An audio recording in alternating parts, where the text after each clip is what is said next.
Hey guys, welcome back to a new video. I'm Stephanie West. I'm a licensed counselor here in the state of Michigan and owner and operator of In Progress Counseling.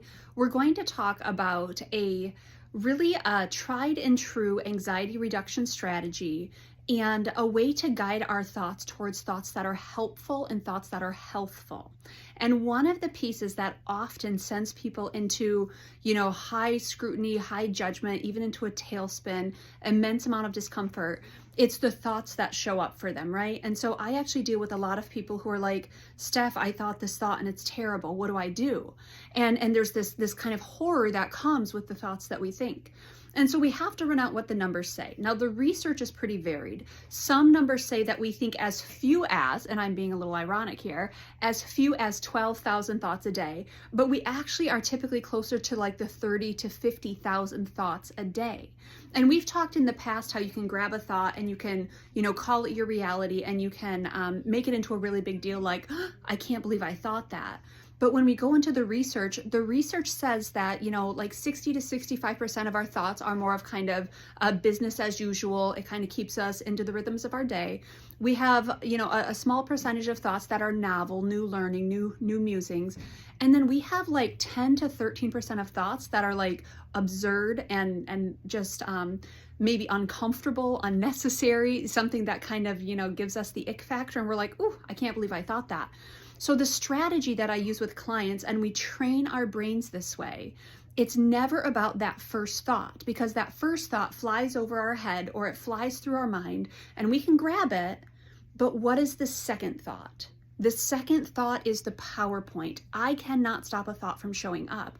I can stop it from being planted. I water it, I fertilize it, I let it grow. That's where we run into a lot of problems. And that's where we run into a lot of high distress. So I train clients and we practice again and again. That first thought shows up. What do you want the next thought to be?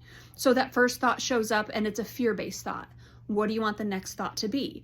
Probably something that inventories your resources. So the fear shows up like, oh, today is overwhelming. I'm never going to get through it. Well, you can't stop that thought from showing up, but it's like once I feel that, I flip the script and I say, but wait a second, Steph, you're actually pretty capable. You've gotten through all the hard days before. I bet you'll do fine today. I do get to pick my second thought.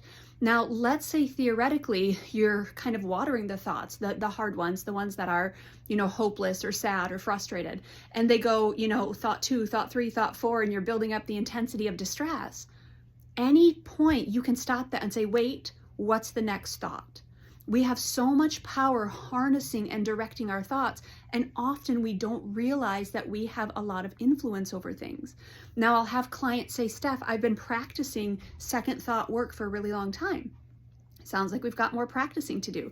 If it doesn't come to you as automatically as you'd like it, that literally only means we keep practicing and practicing and practicing, and second thoughts and harnessing them in a certain direction. That is a practice we want to heavily invest in because it will help to harness the direction of our thoughts over the long term.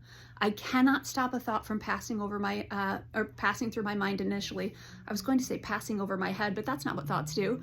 It's actually that fear, right? Like if we have the little bubbles that have our thoughts in them, that's pretty terrifying. But I can't stop that first thought.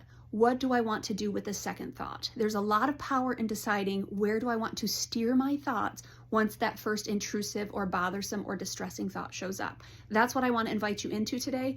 If you need help in that particular area, anxiety reduction and kind of thought management or cultivating better thought patterns, more helpful and healthful thought patterns, and you need someone to reach out to, I am someone who can be enlisted in that particular quest with you.